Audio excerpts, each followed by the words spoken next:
লাশ দেখলেই ক্ষুধা বেড়ে যেত হাসিনার। যেদিনই কোনো আন্দোলন বা সংগ্রামে লাশ দেখতেন সেদিনই খেতেন স্বাভাবিকের চেয়েও বেশি। না, এটা কারো বানানো কথা নয়, কথাটি লিখেছেন মুক্তিযোদ্ধা মতিউর রহমান রিন্টু তার আমার ফাঁসি চাই বইয়ে। রিন্টু সরাসরি কাজ করেছেন ফ্যাসিস্ট হাসিনার সঙ্গে, ছিলেন তার ব্যক্তিগত সহকারী। লেখা বইয়ে তিনি ব্যক্তি হাসিনার নানা পৈশাচিক দিক তুলে ধরেছেন, করেছেন হাসিনার ভয়ঙ্কর আচরণের বর্ণনা। সেই বইয়ের একটি অংশে তিনি তুলে ধরেন শেখ হাসিনার ফেন্সিডিল খাওয়ার একটি ঘটনা। শেখ হাসিনার বিষয়টা আমার কাছে কাচের মতো পরিষ্কার। শাকিলের সাথে তার স্ক্যান্ডাল, এই গুমের সাথে র ছিল জড়িত, ডিজিএফআই, এনএসআই, ডিবি, এই চারটা সংস্থা একসাথে কাজ করে গুম করার জন্য। এ তো আমার বোনকেও ধর্ষণ করে ফেলবে। তো এই জন্য আমি নিয়োগ করে ফেললাম যে এদের উপরে আমাকে এদের স্ক্যান্ডাল প্রকাশ করতে হবে। এরা যে ভয়ঙ্কর, এরা যে এই রাজনীতির নামে এক ধরনের নারী পুরুষ শুধুমাত্র যৌনাচার করে, শুধুমাত্র যৌনাচার দিয়ে তারা অর্থবিত্ত উপার্জন করেছে। আপনারা কেউ বিশ্বাস করবেন না, আপনাদের কাউকে বিশ্বাস করার কোনো সুযোগও নাই। রাজধানী সহ দেশ জুড়েই এখন ডাকাত আতঙ্ক। পুলিশ ও প্রশাসনের তৎপরতার মধ্যেই চলছে ডাকাতি ছিনতাইয়ের এসব ঘটনা। ঢাকা ও এর আশেপাশের এলাকায় আইনশৃঙ্খলা পরিস্থিতি অস্থিতিশীল করতে ফ্যাসিস্ট হাসিনার ভয়ঙ্কর পরিকল্পনার অংশ হিসেবে ফেব্রুয়ারির শেষ সপ্তাহে বেপরোয়া হয়ে ওঠে আওয়ামী সন্ত্রাসীরা। পাড়া মহল্লায় কিশোর গ্যাং এবং টাকার বিনিময়ে মিছিলে অংশ নেওয়া টোকাইদের কাজে লাগিয়ে অপরাধী চক্রগুলো ঢাকা শহরের আইনশৃঙ্খলা পরিস্থিতি ঘোলাটে করতে শুরু করে। ছাত্ররা নতুন করে দেশ স্বাধীন করেছে, আপনি ফুল স্টপ দিয়ে দেশ স্বাধীন স্টপ করে দেওয়ার জন্য নয়। আপনি ভারতের প্রেসক্রিপশনে চলাটা বন্ধ করুন প্লিজ। দেশকে বাঁচান, বাংলাদেশকে ভালোবাসুন। ইউনিফর্ম খুলে এসে আপনি সাধারণ জনতার সামনে দাঁড়ান, বুঝতে পারবেন মানুষের অনুভূতি কি। আসসালামু আলাইকুম প্রিয় দর্শক বন্ধুরা, নতুন একটা ভিডিওতে আপনাদের জানাচ্ছি স্বাগত। এইমাত্র পাওয়া তাজা এবং গরম খবর। আজকের এই ভিডিওটি কেমন হতে চলেছে, কতটা গুরুত্বপূর্ণ, ভিডিওর অংশ বিশেষ এবং শিরোনাম থেকে কিন্তু বুঝতেই গেছেন কেমন হতে চলেছে আজকের এই ভিডিওটি। আশা রাখবো আজকের এই ভিডিওটি স্কিপ না করে সম্পূর্ণ দেখবেন, তাহলে অনেক কিছু জানতে পারবেন এবং বুঝতে পারবেন। আমি এর বেশি কথা বাড়াবো না, সরাসরি আপনাদের বিস্তারিত ভিডিওতে নিয়ে যাবো। তার আগে আপনাদের কাছে ছোট্ট একটা রিকোয়েস্ট থাকবে, যারা এরকম ভিডিও দেখতে পছন্দ করেন দ্রুত এই চ্যানেলটি সাবস্ক্রাইব করে পাশে থাকা বেল আইকনটি বাজিয়ে রাখবেন। প্রিয় দর্শক বন্ধুরা, চলুন তাহলে এই ভিডিওতে লাইক করে দিয়ে আমরা বিস্তারিত ভিডিওগুলা মোবাইলের স্ক্রিন থেকে ধারাবাহিকভাবে একের পর এক দেখে আসি। লাশ দেখলেই ক্ষুধা বেড়ে যেত হাসিনার। যেদিনই কোনো আন্দোলন বা সংগ্রামে লাশ দেখতেন সেদিনই খেতেন স্বাভাবিকের চেয়েও বেশি। না, এটা কারো বানানো কথা নয়, কথাটি লিখেছেন মুক্তিযোদ্ধা মতিউর রহমান রিন্টু তার আমার ফাঁসি চাই বইয়ে। রিন্টু সরাসরি কাজ করেছেন ফ্যাসিস্ট হাসিনার সঙ্গে, ছিলেন তার ব্যক্তিগত সহকারী। লেখা বইয়ে তিনি ব্যক্তি হাসিনার নানা পৈশাচিক দিক তুলে ধরেছেন, করেছেন হাসিনার ভয়ঙ্কর আচরণের বর্ণনা। আমার ফাঁসি চাই বইটিতে ইতিহাসের অনেক অজানা তথ্যই হয়েছে উন্মোচিত। 1999 সালে প্রকাশিত হয় বইটি, যেখানে তুলে ধরা হয়েছে ফ্যাসিস্ট হাসিনার ঘৃণ্য চরিত্রের অন্ধকার দিক। এই বইটির কারণেই খোদ লেখককে সম্মুখীন হতে হয়েছিল প্রাণনাশী হামলার। আমার ফাঁসি চাই বইয়ের সবচেয়ে লোমহর্ষক বর্ণনাটি এসেছে 72 নম্বর পৃষ্ঠায়, যেখানে আজ আমি বেশি খাবো শিরোনামে লেখা আছে লাশ দেখলেই হাসিনার পৈশাচিক আনন্দ পাওয়ার কথা। অনুচ্ছেদে বলা হয়েছে 29 নং মিন্টু রোডের বাসায় এসে বঙ্গবন্ধু কন্যা শেখ হাসিনা বললেন, ময়না খাওয়া দাওয়া বেশি করে এনেছে তো? লাশ দেখে এসেছি, লাশ আজ আমি বেশি করে খাবো। তারপর তিনি জিন্দেগি জিন্দেগি গাইতে গাইতে নাচতে লাগলেন। সত্যি সত্যি তিনি অস্বাভাবিক রকমের বেশি খেলেন। এমনিতেই তিনি বিভিন্ন আন্দোলন সংগ্রামে নিহতদের লাশ দেখে এসে স্বাভাবিকের চাইতে অনেক বেশি খেতেন, কিন্তু আজ খেলেন অস্বাভাবিকের চাইতেও অনেক বেশি। এছাড়াও ধর্ম নিয়ে রাজনীতি করা শেখ হাসিনার লোক দেখানো ইবাদতের কথাও তুলে ধরা হয়েছে বইটিতে। 78 থেকে 29 নম্বর পৃষ্ঠায় উঠে এসেছে এই বর্ণনা। হাসিনার দীর্ঘ 16 বছরের শাসনামলে ইসলামপন্থীদের প্রতি তার ক্ষোভের এবং ঘৃণার নজির দেখেছে দেশবাসী, যার অন্যতম উদাহরণ 2013 সালে শাপলা চত্বরে নিরীহ মাদ্রাসা ছাত্র আর সারা দেশ থেকে আসা আলেমদের হত্যা। অথচ এই দুই যুগের বেশি সময় আগে হাসিনার এই ইসলাম বিদ্বেষের কথা আমার ফাঁসি চাই বইয়ে লিখে গিয়েছিলেন মতিউর রহমান রিন্টু। বইটির 128 নম্বর পৃষ্ঠায় দেয়া আছে হাসিনার পছন্দ আর অপছন্দের বিভিন্ন জিনিসের একটি তালিকা, যার মধ্যে তার সবচেয়ে অপছন্দের বিষয় হলো নামাজি মানুষ। মতিউর রহমান রিন্টুর আমার ফাঁসি চাই বইয়ের মোট 120 পৃষ্ঠার প্রতিটি পাতায় হাসিনার ব্যক্তিগত এবং রাজনৈতিক জীবনেরই অজানা তথ্য রয়েছে, যা রীতিমতো চমকে দেবে বেশিরভাগ পাঠককেই। আর এ কারণেই এই বই প্রকাশের 1 বছর পরই লেখকের ওপর হয়েছিল প্রাণঘাতী হামলা, যার প্রেক্ষিতে তিনি রচনা করেন অন্তরালের হত্যাকারী প্রধানমন্ত্রী নামের আরেকটি বই। আমাকে যে ইন্টারভিউশনটা করছে, যারা করছে তারা আমাকে জিজ্ঞাসা করছে আমি শেখ হাসিনা নিয়ে কেন লিখি। আমি তাদেরকে উত্তর দিয়েছিলাম, শেখ হাসিনাকে আমি এই কারণে শেখ হাসিনাকে লিখি, শেখ হাসিনার বিষয়টা আমার কাছে কাচের মতো পরিষ্কার। শাকিলের সাথে তার স্ক্যান্ডাল, শাকিল ছিল তার এপিএস, মানে প্রেস দেখতো, এইরকম স্ক্যান্ডাল সে অনেকের সাথেই করছে এবং সেটা আমার জানা, আমি শাকিলের কাছ থেকেও শুনছি। এই 14 সাল থেকেই আমি এটা রেসিস্ট এই টার্গেটের মধ্যে যাইতে যাইতে যাইতে আমি যখন আমি গুম হই তখন হলো 2020 সালের মানে 11ই মার্চ। এটা কিন্তু গুম কাজে করা হয়, পরিকল্পনা মাফিক করা হয়। গুম একটা প্ল্যানিং ডিজাইনে করা হয়। সেই ডিজাইনটা কিভাবে হয় জানেন আপনারা? জানেন না তো। এই গুমের ডিজাইনটা হলো এরকম যে আপনি যখন টার্গেট হবেন তখন ইনভলভ ছিল আমার গুমে, সরাসরি ইনভলভ ছিল। গুম সেন্টারের প্রসঙ্গে আমি যাবো, তার আগে আমি একটু এই বিষয়গুলো না বললে মানুষ আরো পরিষ্কার হচ্ছে না যে আসলে হচ্ছে এখানে গুম সেন্টারটা কি, কিভাবে মানুষ গুম হয়েছে। প্রথমে তারা আপনাকে ছবি নিয়ে তারা প্রধানমন্ত্রীর পারমিশন নিয়ে ইন্ডিয়াতে পাঠাতো, ইন্ডিয়া পাঠালে সেটাকে পারমিট করে, তারপর তাকে তুলে নেওয়া হয়। তো এনিহাউ আমি কিন্তু আমি কিন্তু বিষয়গুলো সম্পর্কে এক ধরনের আমার ধারণা আছে যে এরা এই কাজটা করে। তো মানুষ যখন গুম হয়ে গেছে তখন আমি প্রতিবাদ করেছি। মানুষ যখন ডিজিটাল সিকিউরিটি আগে 57 ধারা এনেছে তখন আমি রাজপথ দখল করি, প্রতিবাদ করছি। আমি সবসময় মুভমেন্টে থাকছি যে এইটার ভিতরে এইগুলা দিয়ে আসলে আস্তে আস্তে মানুষকে কন্ট্রোল করে দিচ্ছে। তো এনিহাউ সম্পর্ক থাকলেও আমি তো সাংবাদিক, মানুষের মত প্রকাশ আমি দেখি যে মানুষ কোনো বলে না, মানুষ সামনে বলে না। আমি যেটা বলি ওটা গোপনে বলে, আমি যেটা প্রকাশ্যে বলি ওটা চুপচুপ করে বলে। ওরা জানে। আচ্ছা বলেন তো, প্রধানমন্ত্রী তো সিকিউরিটি থাকে না তার বাড়ির ওখানে, না তো থাকে? তো বাংলাদেশের কয়জন মানুষ জানতেন যে তার ওখানে ওই সুইমিং পুল আছে? বাংলাদেশের কয়জন? আপনি এত রিস্কের মধ্যে কিভাবে এগুলো কালেক্ট করলেন? মানে কিভাবে কালেক্ট করলেন? এটা পরে আসেন রিস্কের মধ্যে না। ওরা এটাগুলো সব ওরাই দিছে আমাকে, ওরাই। ওদের ভিতরে এটা তো ওদেরই কালেকশন। আপনি তো একটা ঘরের খবর, আপনার বাড়ির খবর আমাকে তো আমি পাবো না চাইলে। কোনো মতেই না, পৃথিবীর কেউ পাবে না। আমি সাংবাদিকতা করেন আর যাই করেন, আপনার একটা সোর্স লাগবে। আমার সোর্স হলো পুরো আওয়ামী লীগ। তো এখন বিষয় হলো যে ধরেন একে একের সাথে বলে না তো, এই যে গ্রুপ হচ্ছে না, আমার মা বলতেছে যে এই যে ছাত্রদের যে গ্রুপ, এটা ভাগাভাগির হিসাব। প্রবলেমটা ছিল তো এগুলো ভাগাভাগির জায়গা। এখান থেকে যখন এই বিষয়গুলো ধরেন পাপিয়া কাণ্ড হয় তখন আমি স্বরাষ্ট্রমন্ত্রী, রাষ্ট্রপতি, তারপরে হলো জনপ্রশাসন মন্ত্রী আরাফাত, XY এর সাথে এই স্ক্যান্ডালের সাথে যারা কানেক্টেড তাদের আমি ছবি পাবলিশ করা শুরু করি।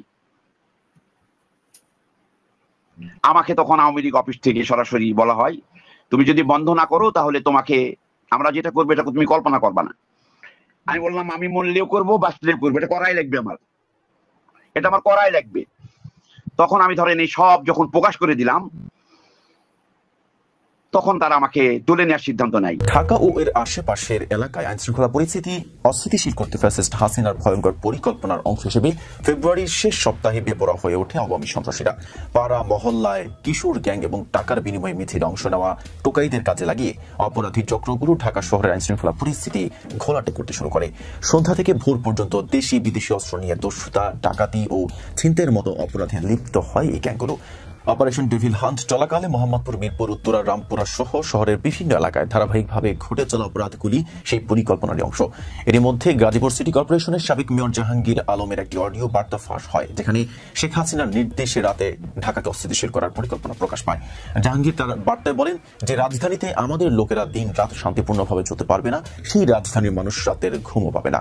এই অডিও বার্তা প্রকাশের পর থেকে রাজধানীতে ভয়াবহ অস্থিতিশীলতা পরিস্থিতি সৃষ্টি হয়। দেশ জুড়ে তোলপাড় ওয়ালটন ফ্রিজ কিনে আপনিও হয়ে যেতে পারেন মিলেনিয়ার।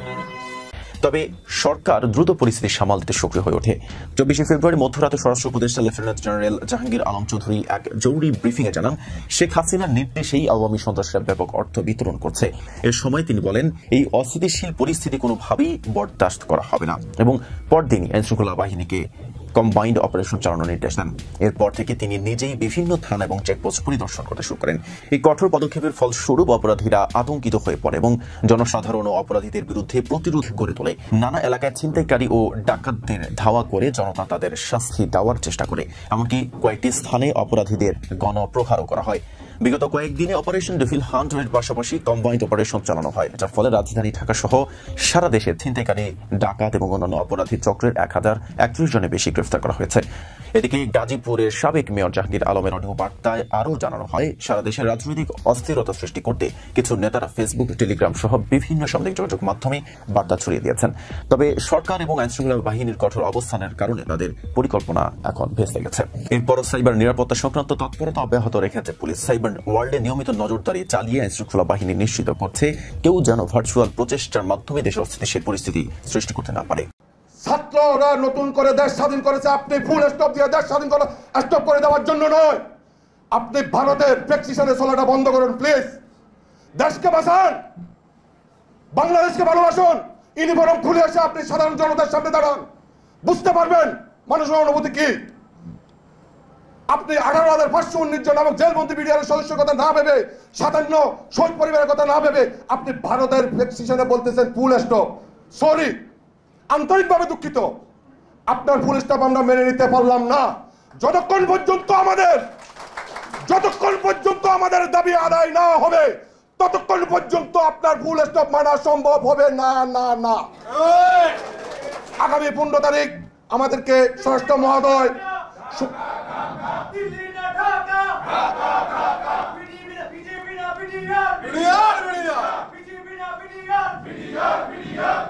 আগামী 15 তারিখ আমাদের স্বরাষ্ট্র মহোদয় আমাদেরকে কথা দিয়েছেন, আমাদেরকে সুন্দর একটা রেজাল্ট দিবেন। আমি স্বরাষ্ট্র মহোদয়ের প্রতি দৃষ্টি আকর্ষণ করে বলছি, প্রধান উপদেষ্টার প্রতি দৃষ্টি আকর্ষণ করে বলছি, আইন উপদেষ্টার প্রতি দৃষ্টি আকর্ষণ করে বলছি, প্লিজ আপনারা আমাদের অসহায়দের প্রতি এগিয়ে আসুন।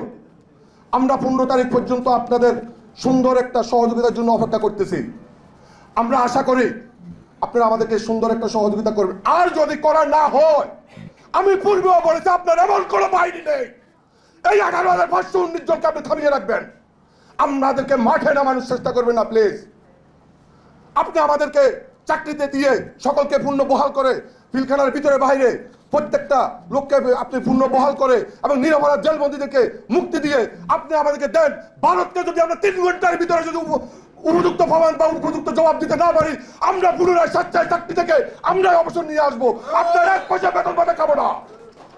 মনে রাখবেন, আমরা বিডিআর, আমরা বিজেপি নয়, আমরা বিডিআরের সৈনিক। আমরা ট্রেনিং শিখেছি গুলের শত্রু, আর আপনি এখন ট্রেনিং দেওয়াচ্ছেন শুধু তুমি রাইফেল কাঁধে নিয়ে ঘুরবে, ফায়ার করতে পারবে না। না, এটা আমরা মানি না। এই লাল সবুজের পতাকাকে গত 16 বছর ধরে কারা অসম্মানিত করেছে, আমাদের ভোট, আমাদের গণতন্ত্র, আমাদের সার্বভৌমত্ব সবকিছুকে হেয় করেছে, ছোট করেছে, তার প্রত্যেকটা জায়গার সাথে এই 2 জন দেশীয় এবং বিদেশি শত্রুর নাম বারবার ঘুরে ফিরে এসছে। এবং এটা যিনি বিডিআরের মহাপরিচালক ছিলেন, যিনি আওয়ামী লীগের দালাল টাইপের জেনারেল হিসেবে পরিচিত, হেন কোনো দালালই নাই বিডিআরকে ধ্বংস করার, যা এই মইনুল সাহেব করেন নাই। সেই মইনুল সাহেবের ইন্টারভিউ বলছে কিন্তু আওয়ামী জেনারেল, এরা বাংলাদেশ সেনাবাহিনীর জেনারেল না, কিন্তু এরা হচ্ছে আওয়ামী লীগের জেনারেল। শুধু মনোকষ্ট এই কারণে যে জেনারেল চিফ হইতে পারে নাই, সেনাপ্রধান হইতে পারে নাই বলিয়া ওনার মনোকষ্টটা উনি ছেড়ে দিয়েছেন হাসিনার উপরে। কিন্তু চরিত্র কিন্তু আওয়ামী খাইসলতের জেনারেলরা, গণহত্যার সাথে জড়িত, আমার প্রতিষ্ঠান ধ্বংসের সাথে জড়িত, বিডিআর এবং সশস্ত্র বাহিনীর সাথে বেইমানি করার চরিত্র তাদের মধ্যে আছে। এখন প্রশ্ন হচ্ছে যে এটা দিয়ে আমরা কি ইনফার করব? এটা দিয়ে ইনফার করার জায়গা হচ্ছে যে তাহলে রাষ্ট্রকে একটা দায় নিতে হবে যে এই ঘটনাটা আসলে কে ঘটিয়েছে। যেহেতু বিডিআরের সাবেক মহাপরিচালক একটা কথা বলছেন, যিনি ওই সময়টাতে দায়িত্ব পালন করেছেন, তিনি যেহেতু অনেকগুলো পক্ষের কথা বলেছেন যে এখানে আওয়ামী লীগের নেতাদের সাথে মিটিং হয়েছে, এখানে জয় বাংলা স্লোগান দিয়ে জওয়ানরা, বিডিআরের পোশাক পরিহিত অনেক জওয়ানরা স্লোগান দিয়েছেন, খুনে অংশগ্রহণ করেছেন, তারা আসলে বাংলাদেশি কিনা, এই পোশাক পরা লোকগুলো আসলে বাংলাদেশি হইলে তারা আওয়ামী লীগার কিনা, আওয়ামী লীগের যেই নেতা এটার সাথে যুক্ত ছিল তাদেরকে জিজ্ঞাসাবাদ করবার জন্য কি চেষ্টা করা হচ্ছে। তাহলে সেইটার প্রেক্ষিতেই হচ্ছে আমি নিজেও, আমরা যখন প্রধান উপদেষ্টার সাথে দেখা করেছি, আপনারা যদি আমার ব্রিফিং দেখে থাকেন, আমি কিন্তু পরিষ্কার করে 4টা গণতদন্ত কমিশনের কথা বলেছিলাম। তার ভিতর একটা বলেছি পিলখানা গণহত্যার কমিশন হইতে হবে, গণতদন্ত কমিশন। এবং সরকার কিন্তু প্রচণ্ড প্রেসারে ছিল বিভিন্ন ফোর্সের কারণে যে এই ধরনের কোনো কমিশন যেন গঠিত না হয়। তারপরেও আমাদের প্রচণ্ড প্রতিবাদ এবং মিডিয়াতে আপনাদের পক্ষে কথা বলাটা জারি রাখার কারণে তারা শেষ পর্যন্ত কমিশন করতে বাধ্য হয়েছে, কিন্তু একটা কানা, বোবা, খোরা, আন্ধা প্রতিবন্ধী কমিশন করে দিচ্ছে। বৈষম্য বিরোধী ছাত্র আন্দোলনের একজন নেতার চাঁদা চাওয়ার একটা ভিডিও নিয়ে একটা নিউজ হয়েছে প্রথম আলো। আমি ভিডিওটা শুনিনি, কিন্তু প্রথম আলো খুব বিস্তারিত নিউজ করেছে, সেটা নিয়ে কথা বলতে চাই। এবং এই চাঁদাবাজি, আমি একটু কোট আনকোট রেখেই বলতে চাই, এই চাঁদাবাজি এই দলটার ভবিষ্যৎ। কারণ এই বৈষম্য বিরোধীদের সাথে এখন একটা রাজনৈতিক দলের সরাসরি যোগসূত্র আছে। রাজনৈতিক দলটা চাইলেও বৈষম্য বিরোধীরা আমাদের কেউ নয়, এটা বলা কঠিন। সো এটার ইম্প্যাক্ট কী হতে পারে সেটা নিয়ে কথা বলবো। এবং আমি একটা তুলনা আনতে চাই যে দিল্লিতে আম আদমির পরাজয়, আমি বিশ্বাস করি নতুন যে রাজনৈতিক দল হয়েছে এনসিপি, জাতীয় নাগরিক পার্টি, তাদের এটা থেকে শেখার আছে তাদের রাজনীতি কী হতে হবে। যাই মাত্র আমি বৈষম্য বিরোধীদের একজনের অন্তত চাঁদাবাজি নিয়ে কথা বলবো, আমার থাম্বনেল, আমার হেডলাইন দেখেই অনেকে ভিডিও না শুনে লিখে ফেলছেন আমি জানি যে আপনি বিএনপির চাঁদাবাজি নিয়ে কথা বলছেন না কেন।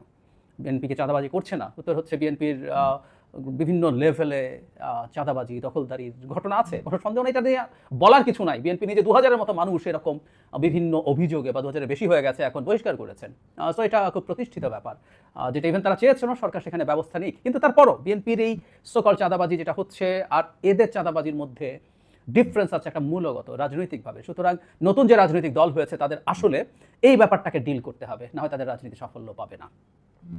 ঘটনা যেটা ঘটেছে সেটা আমি একটু পড়ি। সেটা হচ্ছে রংপুর মহানগরের মুখপাত্র নাহিদ হাসান, সুতরাং উনি খুব ছোট কেউ নন, একটা বিভাগীয় শহরের মুখপাত্র। এখানে এই জায়গাটা একটু পড়ি। ভিডিওর কথোপকথনে নাহিদ বলেন, আপনি তো দেখেছেন বিষয়টি কোথায় গেছে, আপনি কথা বলেন, যদি আপনার মনে হয় একটু করবেন, একটা সংগঠন করতে গেলে কী কী করতে আপনি তো জানেন, হচ্ছে কথা। আমি চাচ্ছি না আপনার কোনো সমস্যা হোক, যদি আপনাদের দিক থেকে মনে হয় কোনো সমস্যা আছে তাহলে আপনি ভাইয়ের মানে পার্ক কর্তৃপক্ষের সাথে কথা বলেন, আপনাদের গলায় পাড়া দিয়ে আমি কিছু করতে পারবো না। এই সময় নাহিদকে উদ্দেশ্য করে ব্যক্তি বলেন, তুমি যদি বলো সেখানে বালুর ব্যবসা হচ্ছে তাহলে সেটা বন্ধ করে দেই, 1 লাখ টাকা দিতে পারবো না, 5000 টাকা দিচ্ছি। তখন নাহিদ বলেন, ব্যবসা আপনি বন্ধ করবেন কেন, ব্যবসা আপনি চালান, ভাইয়ের সঙ্গে কথা বলেন, প্রয়োজনের সময় নেন, আমরা তো আপনারা তো দেখছেন বিষয়টি কোথায় গেছে, ইউএনওডিসিকে সামলাতে হচ্ছে, যদি মনে হয় কিছু করবেন তাহলে ভাইয়ের সঙ্গে কথা বলেন, আমি চাই না আপনাদের কোনো সমস্যা হোক, জানেন তো সংগঠন চালাতে হলে কী কী করতে হয়। আর বৈষম্যবিরোধী ছাত্র আন্দোলন এটাকে তদন্ত করবে বলছে। এই কথোপকথনের কথা স্বীকার করে পার্ক পরিচালক বেলাল হোসেন বলেন, নাহিদ তার কাছে 1 লাখ টাকা চাচ্ছিল, তিনি জেলা প্রশাসকের ভয় দেখান, এর ভয় দেখান, ওর ভয় দেখায়, ভিডিওটি তারাই করেছিলেন এবং পুলিশ সুপারের কাছে পাঠানো হয়েছিল, তবে ভিডিওটি তারা ফেসবুকে ছড়িয়ে দেননি বলে তিনি দাবি করেন। এটা তিনি মানে নাহিদ হাসান খন্দকার কথা বলেছেন, তিনি অবৈধ বালু উত্তোলনের খবর পেয়ে সেখানে গিয়েছিল, কারো কাছ থেকে টাকা নেয় ইত্যাদি ইত্যাদি, এটা করে তাকে ফাঁসিয়ে দেওয়ার চেষ্টা হয়েছে, যুবলীগের কথা এনেছেন, এটা তাকে আন্দোলনকে প্রশ্নবিদ্ধ করার চেষ্টা হচ্ছে। মানে অবৈধ বালু উত্তোলনের জন্য উনি গেছেন, আবারও সেই ঘুরে ফিরে একই প্রশ্ন আমি বহুবার করেছি, আপনি যাওয়ার কেউ নন। অবৈধ বালু উত্তোলন হচ্ছে, পুলিশ আছে, আপনি পুলিশকে জানাতে পারেন, সর্বোচ্চ এটা আপনি ওখানে যাবেন কেন, যেতে পারেন না। এই সব জায়গা থেকে বৈষম্য বিরোধী ছাত্র আন্দোলনকে সরে আসতে হবে, তারা বাংলাদেশকে মবের মূল্যক বানাতে পারেন না। কেউ কেউ তথাকথিত বিপ্লবের নামে এদেরকে এইভাবে মাঠে রাখার একটা ভিন্ন উদ্দেশ্য আছে, আমি প্রথম দিন থেকে এটা প্রটেস্ট করেছি। আমি এই আন্দোলনকে এই কথাটা বলতে চাই, এখন ধরুন চাঁদাবাজির এই কথাটা প্রতিষ্ঠিত যদি হয়, এটাতে অডিও আছে এবং এটা চেক করলে জানা যাবে, এবং আমি ধারণা করি এটা সঠিক, কারণ আমাদের পারসেপশন আছে যে বৈষম্য বিরোধী ছাত্র আন্দোলনের বা জাতীয় নাগরিক কমিটির কেউ কেউ, সংখ্যাটা অনেক বেশি তা বলবো না, সংখ্যাটা খুব ছোটও না, নানা ধরনের অনিয়মের সাথে জড়িত হয়ে গেছেন, বিভিন্ন রকম তদবিরবাজিতে জড়িয়েছেন, তারা এই তদবির করে টাকা পয়সা নিচ্ছেন, এই অভিযোগ আছে, চাঁদাবাজির কথা আছে, এগুলো আসলে আছে। প্রায় বলি যে আমরা তো আসলে আকাশে থাকি না, বিদেশে থাকি না, এই দেশে থাকি, এই দেশের মানুষের সাথে থাকি, তাই জানি, এবং অনেক তথ্য এখনও মিডিয়ায় আসেনি, মিডিয়া এখনও অনেক ক্ষেত্রে ছাড় দিচ্ছেন কিংবা মব তৈরির ভয় করছেন। এখন প্রশ্ন হচ্ছে, যখন এই কথা আসবে আমি অবাক হয়ে দেখি যে নতুন রাজনৈতিক দল তৈরি হওয়ার আগে জাতীয় নাগরিক কমিটির সবাই বিএনপিকে টানে, মানে বিএনপিও তো, যেমন তাদেরকে যখন বলা হলো আপনাকে কিংস পার্টি, তারা বলছেন বিএনপিও তো কিংস পার্টি। এগুলো খুব ঠুনকো যুক্তি, খুবই খুবই খুবই মানে ব্যর্থ যুক্তি হবে বলে আমি মনে করি। তারা তাদের ব্যাখ্যাটা একটু চেঞ্জ করবেন। আমি আমার জায়গা থেকে আবার একটু জানিয়ে রাখি, কারণ অনেকের কাছে হয়তো বিশ্বাস হবে না যে আমি তাদের রিয়াল ওয়েল উইশার, তাদের সমালোচনা করি অনেক ক্ষেত্রে, আজও করছি, কিন্তু সত্যি ওয়েল উইশার। আমি চাই এই দলটা গড়ে উঠুক, এই দলটা একটা কাউন্টার ফোর্স বিএনপির হয়ে উঠুক। আওয়ামী লীগকে আমি কাউন্টার ফোর্স বিএনপির হওয়া কোনোভাবেই, কারণ আমরা যদি কোনো দল দাঁড়াতে না পারে, কোনো একদিন আওয়ামী লীগ আবার ফেরত আসতে পারে তার কাউন্টার ফোর্সে, সেটা আওয়ামী লীগ নামে বা অন্য কোনো নামে, আওয়ামী লীগ নিষিদ্ধ হলেও সে অন্য কোনো নামে ফিরে আসবে।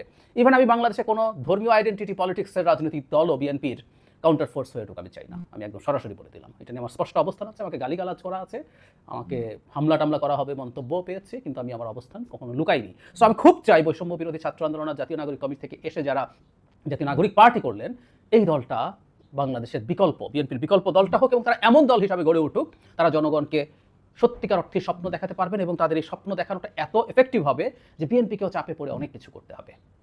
সো আমি আমার সাজেশনটা তাদেরকে দিতে চাই, সেটা হচ্ছে এইরকম, মানে বিএনপি চাঁদাবাজি করছে, তাদের ভাষ্য মতো যদি এরকম হয়, তারা অনেক করছে, আমরা একটু অল্প করছি তাই আমাদেরকে ভোট দিও, এটা আসলে কাজ করবে না।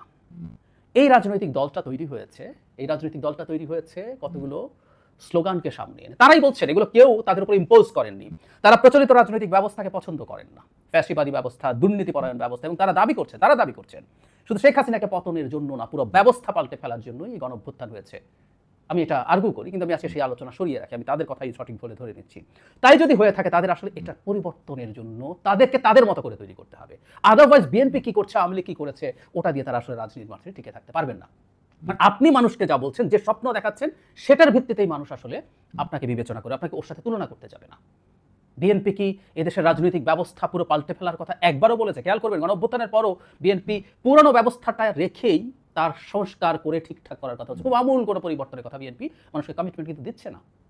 এবং বিএনপি এর আগে দুবার ক্ষমতায় ছিল, বিএনপি অনেক সুশাসন দিয়েছে বাংলাদেশের মানুষকে, নট নেসেসারিলি আওয়ামী লীগের তুলনায় ফার বেটার সরকার চালিয়েছে, কিন্তু 2001-06 সালের বিএনপির বিরুদ্ধে নানান দুর্নীতি এবং অব্যবস্থাপনা, মিসম্যানেজমেন্টের মানে গুড গভর্নেন্স মিসম্যানেজমেন্টের নানান রকম অভিযোগ ছিল। এরপর আওয়ামী লীগ যা করেছে সেই তুলনায় ওটা কিছুই ছিল না, কিন্তু অভিযোগ ছিল।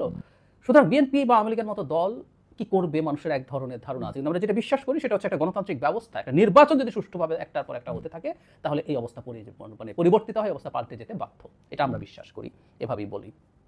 কিন্তু এই দলটা যখন তাকেও ঠিক ওইভাবে আসলে বিবেচনা করবে। আমি আম আদমির কথা কেন বলছিলাম, দিল্লিতে আম আদমি পরাজিত হয়েছে, যে আম আদমি বিশাল ব্যবধানে বিজেপির মতো ভারতের সর্বজয়ী বিজেপিকে ধরাশায়ী করেছে, সেটা এবার হেরে গেল, বেশ বাজেভাবে হারলো বলা যায়।